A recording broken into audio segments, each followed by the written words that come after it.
Hi everyone, so this is going to be how we're going to open up a PS2 controller and clean it out. This particular controller has a problem with the D-pad, the up on the D-pad, or the whatever this is called in the PlayStation 2. This one is a little bit hard. I think it's probably because it has some food or dirt, or who knows. And the trigger's a little bit hard too. Maybe something was spilled here, who knows. But we're going to open it up, and you're going to need some tools to open up a PS2 Dualshock 2 controller. You're gonna need some screwdrivers. The good thing about the PS2 controller is that it doesn't have any special security bits. It is just a Phillips, like these tools. I found that this head is a little bit too small, so I'm gonna use this one because it looks like it's gonna be better to fit in there. And if you're gonna clean inside, if you're just opening, I guess you don't have to clean it, but a lot of times you're gonna open it, you're gonna clean it. So you're gonna want to get some rubbing alcohol. The percentage, I don't know, I guess at least 70 or higher. This is a 91, whatever. You need some cotton swabs or some other thing inside to clean up, because there's gonna be some rubber in there. There's gonna be plastic, a whole bunch of, a few different materials.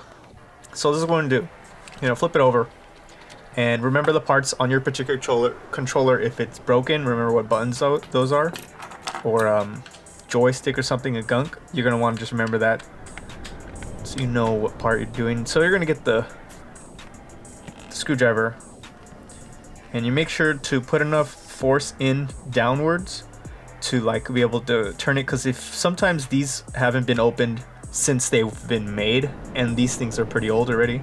So you're gonna want to put some effort into down and turning it, because you don't want to strip it. If you don't put too light, or if this is too small, you may strip the screw. So here we go. This one was pretty easy, and there's gonna be there's 1, 2, 3, 4, 5, 6 screws in total you're gonna take out, and they're all gonna be in the back. So you just unscrew them. You may want to hold it, or the controller, because you don't want this on the ground, messing up your sticks. You want to limit the amount of wear on these controllers.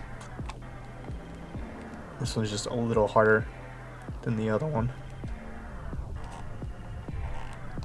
Yeah, who knows how long these things have been closed, either since the inception, or maybe since someone else opened it. I don't know. Oh, went the wrong way. And there may be like a slight crack sound. It's because these have been sealed for a very long time. Yeah, this one I can't tell if it's turning or not. I'm pretty sure it is. So you want to do these all. I may speed this up just because.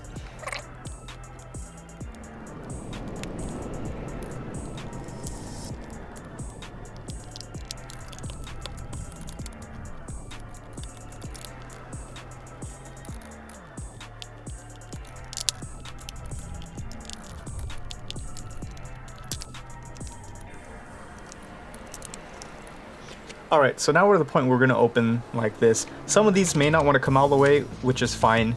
They may... I think there's like a thing holding them in this part of the plastic, so it's probably disconnected from this other part. So if it's not coming out completely, that's fine, as long as if there's enough room for it to open. So you want to get your controller. Let's see. I find probably opening it this way, facing down, is better, because the parts inside may be loose. Alright, so we pull it apart. As you can see, this is how it comes out in two different pieces. There is the back part and the front part. Once that the screws are out, this right here board may come out or not. There's going to be different revisions of the PlayStation 2 controller. I had seen one where this was actually just not even like a ribbon connected. It was just like a flat piece of a ribbon that's held down by pressure, and there would be like a pad here that held it down. I guess this one has an actual connection between the two. So alright, good thing about this controller is it's wired. I don't have to worry about batteries. So I want to see this one. Oh, right here, there's a screw right here. So this one actually is being held down by another screw that's internally. The other one I did was didn't have one. It just kind of fell out. So we're going to unscrew this other piece right here. And I don't know if these screws are the same as the outside ones, so you may want to separate this screw from the outside ones by putting it, you know, somewhere else. You don't want to look inside your controller. There may be, who knows, hair, gunk, may be really dirty. Okay, so on mine, it was these two and the D-pad. So this is easy. If your triggers are dirty, then you could just pull this out right here, this piece. And this whole plastic piece is holding up by here. I think, let me see, I may be able to just get this whole piece up because it seems like everything's loose. Remember what orientation these buttons are? Let's see, it was like that one. I'm just gonna put it like that for facing down. And you want to check in here. If it's any gunk, you want to clean it out, pull it out, and make sure these are in the right spot. These little rubber things can come out. You could slide it out and clean the under part, which I may do. I think I will have to. And just, let's see, what is it? This particular revision. Is there anything else holding it? I think there's clips right. No, there's no clips right here. It's one big, like, white plastic piece that's with the motherboard. Okay, so take this out. Here's the two separate versions. I'm gonna look here. Make sure you have all the rubber pads are in order.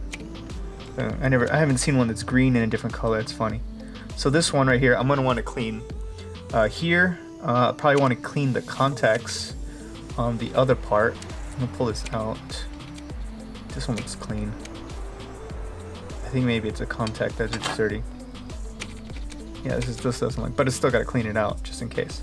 So you're gonna get some Q-tips and your rubbing alcohol.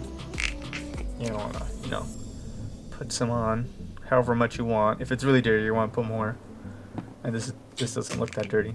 I don't want to go in here, clean it out. This looks clean. Might as well just clean all of it because this I think you could put anyway. There's a little dirt coming off. This controller is what, over 20 years old? I don't think this is where it's dirty. No problem. Put that down. Yeah, this looks clean right here. There's nothing in there.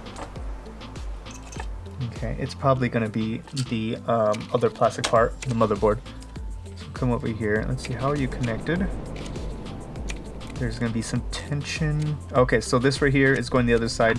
You want to make sure not to rip these ribbon cables.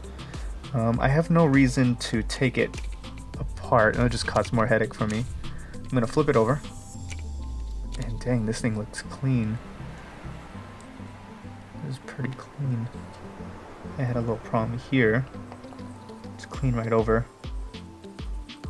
I don't know. I'm not sure if this controller, maybe it's a connection at the other end right here. I'll probably clean this too, which is easy. You put a console in there. Go in here, clean all this, clean all this. Everything looks good. I don't have to do anything else. This, I had a problem with the trigger. It was not responding all the time. I had to put a harder push. So I'm gonna take it off. Look underneath. Nah, it looks fine. I'm gonna get it the other side. There you go. Clean under in here, here, all over. Yes, clean you, good. Clean right here. Okay, make sure to put this the right way.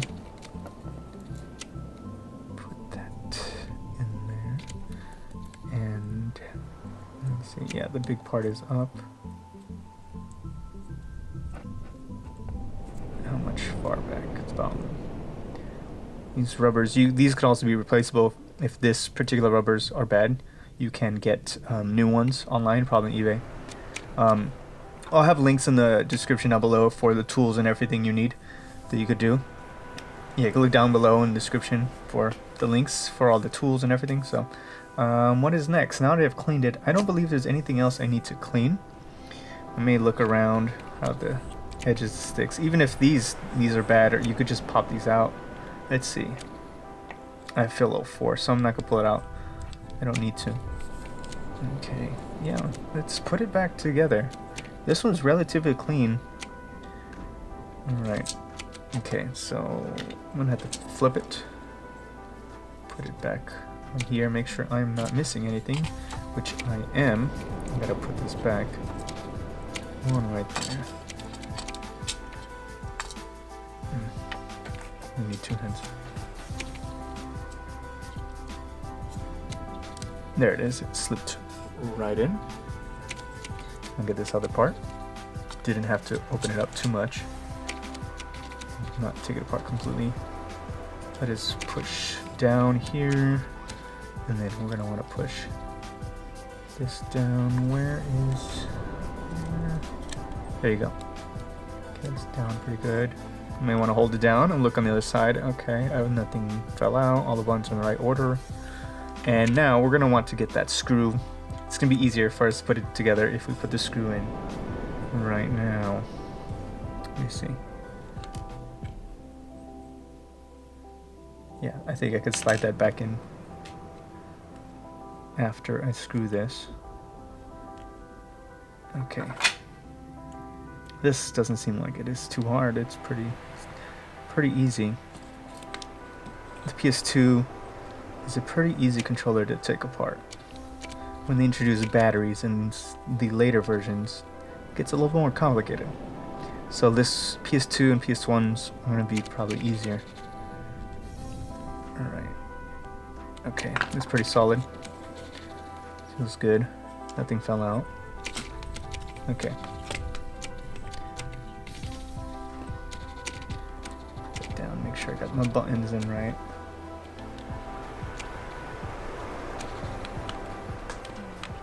Maybe it would have been good if I had put these in first.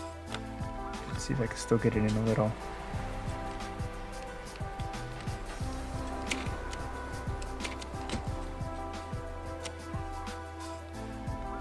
Yeah, I could just pull it up a little bit in this part and I could get it in.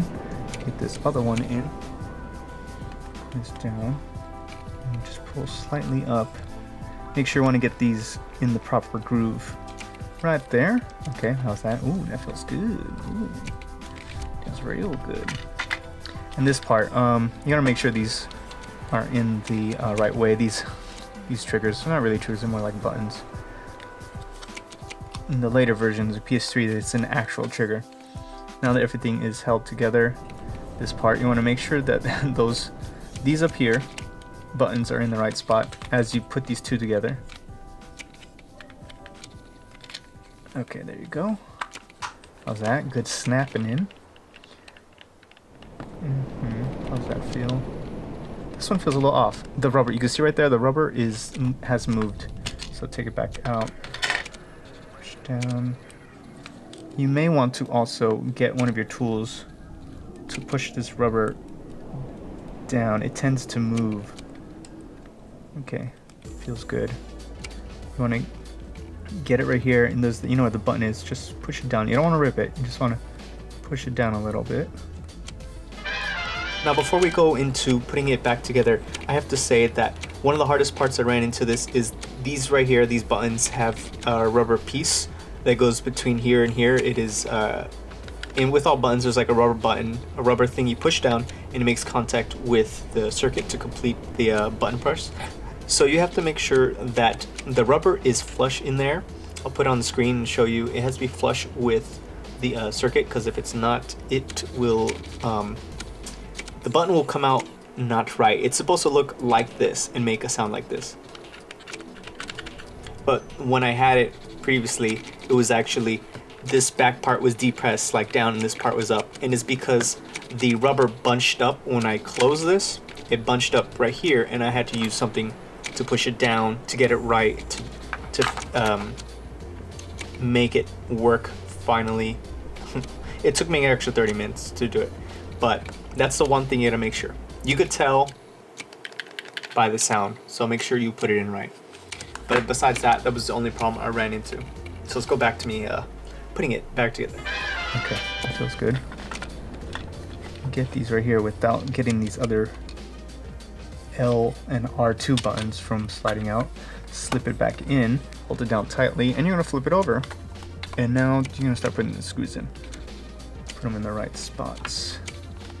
fast forward right here because, you know, you can just pause it.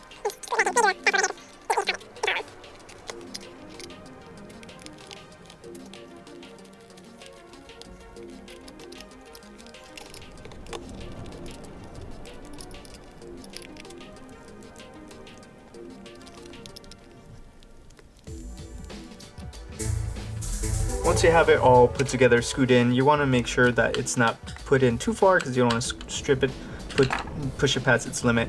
And you're going to want to now, you know, clean this out. You know, Q-tip go in there, you know, clean on the insides here in the contact. And just for make sure the connection is clean, make sure it is dried fully. It's rubbing alcohol, so it should dry quickly. But once it's dried off and it's evaporated, you can plug it in. Make sure everything's good. Feels good. Controllers, buttons are all good. And now you just want to try it, plug it in, and use the controller.